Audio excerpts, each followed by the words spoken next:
നമ്മൾ അടുത്തതായിട്ട് പറയാൻ പോകുന്നത് ഡെന്നിങ് ക്രൂഗർ എഫക്റ്റിനെ കുറിച്ചാണ്. നിങ്ങൾ എത്ര പേര് ഇത് കേട്ടിട്ടുണ്ടോ എന്നറിയില്ല. ഡെന്നിങ് ക്രൂഗർ എന്ന് പറഞ്ഞാൽ അമേരിക്കയിൽ ഉണ്ടായിരുന്ന 2 സൈക്കോളജിസ്റ്റ് ആയിരുന്നു.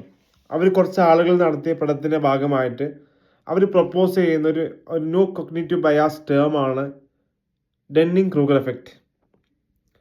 സിമ്പിളാണ്.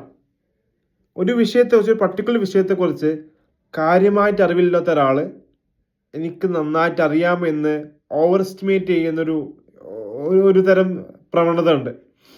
അല്ലെങ്കിൽ ആ വിഷയത്തെക്കുറിച്ച് അഗ്രഹണ്യനായ ഒരാൾ ആ വാക്ക് വളരെ ഈസി ആയിട്ട് ചെയ്യുന്നത്. മലയാളത്തിൽ പറയുകയാണെങ്കിൽ അല്പന അർദ്ധരാത്രിക്കും കുട ചൂടുന്നോ അല്ലെങ്കിൽ നിറകുടം തുളുമ്പില്ല എന്നൊക്കെ നമ്മൾ പറയുന്ന പഴഞ്ചൊല്ലിൻ്റെ റിയൽ ഫാക്ട് ആണ് ഈ ഡെന്നിങ് ക്രൂഗർ എഫക്റ്റ്. ഒരു ഉദാഹരണം പറഞ്ഞുതരാം. ഇപ്പോൾ ഡ്രൈവിംഗ് പഠിച്ചു കഴിഞ്ഞ ഒരാളുണ്ടാവും. അയാളെ ഞാൻ ഡ്രൈവിംഗിൽ എക്സ്പേർട്ടാന്ന് വിചാരിക്കുന്ന അതായത് അയാൾ ലേണിംഗ് പ്രോസസ്സിൽ ബിഗിനർ ആണെങ്കിൽ കൂടിയും അയാൾ ചിന്തിക്കുന്നത് എനിക്കിതിൽ വലിയൊരു ആഗ്രഹമായ വളരെ ആഴത്തിലുള്ള അറിവുണ്ടെന്ന് വിചാരിക്കുന്ന പ്രവണതയാണ് നമ്മൾ എന്ത് പറയുന്നത്, ഡെന്നിങ് ക്രൂഗർ എഫക്റ്റ് എന്ന് പറയുന്നത്. ഇതൊരു കർവാണ്. ഇതൊരു നോളജ് വേഴ്സസ് കോൺഫിഡൻസ് കർവാണ്. So confidence versus knowledge XY നമ്മൾ കർവ് പറയുന്ന സമയത്ത്, അപ്പോൾ ഇത് പറഞ്ഞ സമയത്ത് ഇപ്പോൾ ഒരാളൊരു പുതിയ കാര്യം പഠിച്ചു തുടങ്ങുമ്പോൾ അയാളെ നോളജ് ചെറുതാണെങ്കിലും അയാൾ കോൺഫിഡൻസ് വളരെ ഹൈ ആയിരിക്കുന്നതാണ്. അപ്പോൾ അയാൾക്ക് തോന്നുന്നത് ഞാൻ ഭയങ്കര സെറ്റപ്പാണ്. ഉദാഹരണത്തിന് ഈ സ്റ്റോക്ക് മാർക്കറ്റിലൊക്കെ ഇനീഷ്യലി ഇൻവെസ്റ്റ്മെന്റ് നടത്തുന്ന ആൾക്കാരുണ്ടാവും. അപ്പോൾ ആദ്യത്തെ ഒരാഴ്ചയൊക്കെ അവർ നടത്തുന്ന ഓരോ ട്രേഡും ചിലപ്പോൾ അവർക്ക് പ്രോഫിറ്റ് ആകുമ്പോൾ അവർക്ക് സ്റ്റോക്ക് മാർക്കറ്റ് അതെൻ്റെ ലോകം, ഞാൻ ഇതിലെ കിങ് ആണെന്ന് സ്വയം വിചാരിക്കുന്ന കുറച്ച് പേരുണ്ട്. അപ്പോൾ ഈ ഇനീഷ്യൽ സ്റ്റോക്ക് മാർക്കറ്റിലൊക്കെ ചെന്ന് ചാടിയ ആളുകൾക്കൊക്കെ ഇത് ഞാൻ പറയുമ്പോൾ അത് റിലേറ്റ് ചെയ്യാൻ പറ്റുന്നുണ്ടാവും.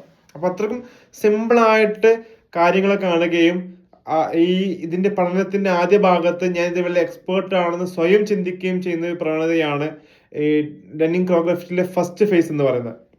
സെക്കൻഡ് ഫേസ്, ഇയാൾ കുറച്ചുകൂടി കാര്യങ്ങൾ പഠിക്കുമ്പോൾ അയാൾ കോൺഫിഡൻസ് കുറയണം. അയ്യോ, അത് മുന്നോട്ട് നീങ്ങുന്ന ടാസ്കിൽ ഒരുപാട് വലിയൊരു സമുദ്രം എൻ്റെ മുന്നിൽ വന്ന് കിടക്കുന്നുണ്ട്, ഞാനിതെങ്ങനെ നീന്തി കിടക്കും, മമ്മൂട്ടി പറഞ്ഞു അടുക്കും തോറും മകരുന്ന മഹാസാഗരമാണിത് എന്നൊക്കെ ലാലേട്ടൻ പറഞ്ഞ പോലെ അടുക്കും തോറും മകലം കൂടുന്ന മഹാസാഗരമാണ് ഇതെന്ന് അയാൾ മനസ്സിലാക്കി തുടങ്ങും. മൂന്നാമത്തെ സ്റ്റേജിൽ അയാൾ കോൺഫിഡൻസ് വീണ്ടും കുറയും. അയാൾ നോളജ് കൂടുന്നതനുസരിച്ച് അയാൾ നോളജ് വീണ്ടും കുറയാം. പിന്നെ അയാൾ എന്ത് ചെയ്യുന്നത്, പിന്നെ അയാൾ പഠിച്ചുകൊണ്ടിരിക്കുക കൺസിസ്റ്റന്റ് ആയിട്ട്, മെന്റലി ഡെലിബറേറ്റ്ലി അയാൾ എഫേർട്ട് എടുത്തിട്ട് അയാൾ മെന്റൽ സ്ട്രെസ് കൊടുത്തിട്ട് അയാൾ വീണ്ടും പഠിക്കേണ്ടിയിരിക്കും. അത് വീണ്ടും പഠിക്കുമ്പോൾ അയാൾ കർവ് വീണ്ടും മേലോട്ട് കയറിയിട്ട് അയാളൊരു ഈക്വലറി അറ്റൈൻ ചെയ്യും. അയാളുടെ നോളജ് മാക്സിമം ആയിരിക്കും. അയാളുടെ കോൺഫിഡൻസ് എബോവ് ദ ആവറേജും ആയിരിക്കും. അതാണ് ഈ ഡെന്നിങ് ക്രൂഗർ എഫക്റ്റ് എന്ന് പറയുന്ന സംഗതി. ഇപ്പോൾ ഉദാഹരണത്തിന് നമ്മൾ നോൺ അൺനോൺ എന്നൊക്കെ പറയുന്ന പോലെ തന്നെ ഇതിൽ ചില കാര്യങ്ങൾ നമുക്ക് എന്ത് ചെയ്യാൻ പറ്റും. ഇതിൻ്റെ ഒരു പ്രശ്നം എന്ന് വെച്ചാൽ ഇല്യൂഷനിൽ ഒരു സുപ്യൂരിറ്റി വരും എന്നുള്ളതാണ്. ഇതിൻ്റെ ഒരു ഇനീഷ്യൽ സ്റ്റേജിൽ നമ്മൾ കാര്യം പുതുതായിട്ട് പഠിക്കുമ്പോൾ, അപ്പോൾ ഒരു സ്റ്റുഡൻ്റ് ആണെങ്കിൽ, ഇപ്പോൾ സ്റ്റുഡൻറ്റ് വേള ഇങ്ങനെ ഇപ്പോൾ കമ്പ്യൂട്ടർ സയൻസ് പഠിക്കുന്ന സ്റ്റുഡൻറ്റ്, നമ്മളെ സ്കൂളുകളിൽ +1 കമ്പ്യൂട്ടർ സയൻസ് ജോയിൻ ചെയ്ത സ്റ്റുഡൻറ്റ് ആദ്യത്തെ ഫസ്റ്റ് കോൾ റൺ ചെയ്യാൻ വിചാരിക്കും, ഒരു പ്രോഗ്രാം റൺ ചെയ്യണം. അവനെ സംബന്ധിച്ചുള്ള അവൻ ഹാക്കറായി. പിന്നെ അപ്പോൾ നമ്മളൊക്കെ സ്റ്റുഡൻസിനിൽ കാണുന്ന പ്രവണതയാണ്. അപ്പോൾ അവനെ സംബന്ധിച്ചുള്ള അവൻ്റെ ഒരു പ്രോഗ്രാം റൺ ചെയ്യുന്നതോടുകൂടി അവന് പിന്നെ അവരുടെ എത്തിക്കൽ ഹാക്കർ ഒക്കെയാണ് പിന്നെ എൻ്റെ ഇൻസ്റ്റാഗ്രാം പ്രൊഫൈൽ നമ്മൾ കാണുക. അപ്പോൾ അങ്ങനെ വളരെ ചെറിയൊരു കാര്യം പഠിക്കുമ്പോഴേക്കും അതിലൊരു സെക്യൂരിറ്റി കീപ്പ് ചെയ്യുക, സെക്യൂരിറ്റി ആക്ട് ചെയ്യുക എന്നുള്ളതാണ് ഈ ഡെന്നിങ് ക്രൂഗർ എഫക്റ്റിന്റെ ഫസ്റ്റ് സ്റ്റേജ് എന്ന് പറയുന്നത്. അപ്പോൾ പലർക്കും സംഭവിക്കുന്നതാണ്. അപ്പോൾ എങ്ങനെ ഈ ഡെന്നിങ് ക്രൂഗർ എഫക്റ്റിനെ ഓവർകം ചെയ്യുക എന്നുള്ളത് ലേൺ.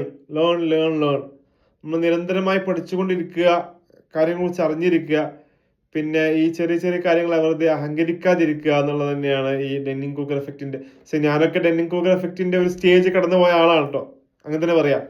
പിന്നീടാണ് നമ്മൾ റിയലൈസ് ചെയ്യുന്നത് എന്താണ് ഡെന്നിങ് ക്രൂഗർ എഫക്റ്റ് എന്നൊക്കെ. അപ്പോൾ ചെറുതായിട്ട് കുറച്ച് കാര്യങ്ങൾ പഠിക്കുമ്പോഴേക്കും നമ്മൾ ചിന്തിക്കുന്നു, എനിക്കെല്ലാം അറിയാം, ഇൻഡസ്ട്രിയെ കുറിച്ച് എനിക്ക് എല്ലാ കാര്യങ്ങളും അറിയാം, ഇതൊക്കെ പഠിച്ചു, എനിക്കിനി വേറൊരു എക്സ്പേർട്ട് ഒപ്പീനിയൻ്റെ ഒന്നും ആവശ്യമില്ല, I am better on this എന്ന് സ്വയം ചിന്തിക്കുന്ന ഒരവസ്ഥയെ കുറിച്ചാണ് നമ്മൾ പറയുന്നത്.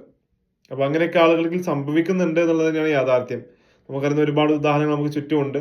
അപ്പോൾ അതിനെ ഓവർകം ചെയ്യാൻ ശ്രമിക്കുക. അത്തരം ഇല്യൂഷൻ, സുപ്പീരിയോറിറ്റി ഒന്നും ആളുകൾക്കിടയിൽ കാണിക്കേണ്ട ആവശ്യമില്ല. പഠിച്ചൊരു കാര്യം പഠിച്ചു തുടങ്ങി കഴിഞ്ഞാൽ അതിനെ സ്വയം വിലയിരുത്തുക, വീണ്ടും പഠിക്കുക, വീണ്ടും വീണ്ടും പഠിച്ചുകൊണ്ടിരിക്കുക. നല്ലൊരു എൻവയോൺമെൻറ്റ്, നല്ലൊരു മെൻ്റൽ സ്ട്രെസ് ഇല്ലാത്ത എൻവയോൺമെൻറ്റ് നമുക്ക് ബിൽഡ് ചെയ്യാൻ പറ്റട്ടെ എന്ന് ആശംസിക്കുന്നു.